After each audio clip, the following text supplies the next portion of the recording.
دوسری بات سمجھ لیں، مولانا مفتی اسد صاحب نے اپنی تقریر میں آپ کو 3 باتیں بتائی تھی کہ یہ قرآن اللہ کا کلام ہے، دوسرا یہ ہے کہ یہ حضور کی سیرت ہے، اور تیسری بات بتائی کہ یہ کتاب ہدایت ہے۔ ہدایت بھی اس میں ہے، حضور کی سیرت بھی اس میں ہے، اور اللہ کا کلام بھی۔ کلام پر تو انہوں نے کچھ باتیں کہیں، اگلی بات میں کہہ دیتا ہوں کہ حضور کی سیرت سارا قرآن ہے۔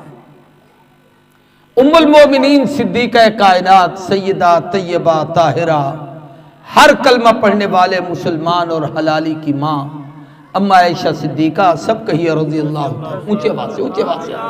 آپ نے تھوڑا سا بولنا بھی سیکھیں۔ پہلے زمانے کے بابے ہمارے پاس جو ہوتے تھے وہ تو بڑے پیارے پیارے تھے، واہ واہ کرتے تھے، سبحان اللہ کہتے تھے، خوش ہوتے تھے۔ آپ نے تو پتہ نہیں کوئی آپ ایسے پیر کے مرید ہوئے ہیں جس نے آپ کو مراقبہ ہی سکھایا ہے کہ بھی اللہ کے گھر میں اللہ کا نام ہی آپ نہیں لیتے۔ کہو سبحان اللہ، اور اونچی آواز سے کہو ماشاءاللہ، بولنا سیکھو۔ اصل سارا مولوی سے ابھی تشدد درویش ہے، اے آپ جو چپ رہا دے تو آپ کو چپ کرے رہا دے، تو تھوڑا سا بولنا سیکھیں، ان کو نہ کہنا پڑے، اس لیے میں آپ سے کہہ رہا ہوں جب بھی کوئی بات اچھی لگے اس پہ سبحان اللہ کہہ کے مولوی کا دل نہیں خوش ہوتا۔ آپ سبحان اللہ کہیں گے اشارہ ہوگا کہ ہم نے دین کو سمجھا ہے۔ آپ سبحان اللہ کہیں گے جنت میں وہ درخت لگے گا کہ 500 سال تک عربی اور نسل تیز رفتار گھوڑا دوڑے، اس کا سایہ ختم نہ ہو، وہ آپ کے حصے میں لگے گا۔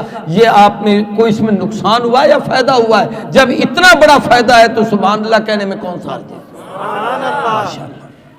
تو پوری توجہ سے میری بات کو سمجھیں۔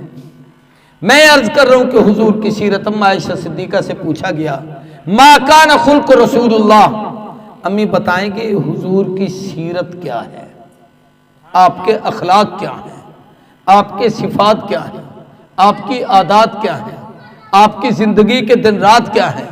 اما نے فرمایا مجھ سے پوچھتے ہو، تم نے قرآن نہیں پڑھا؟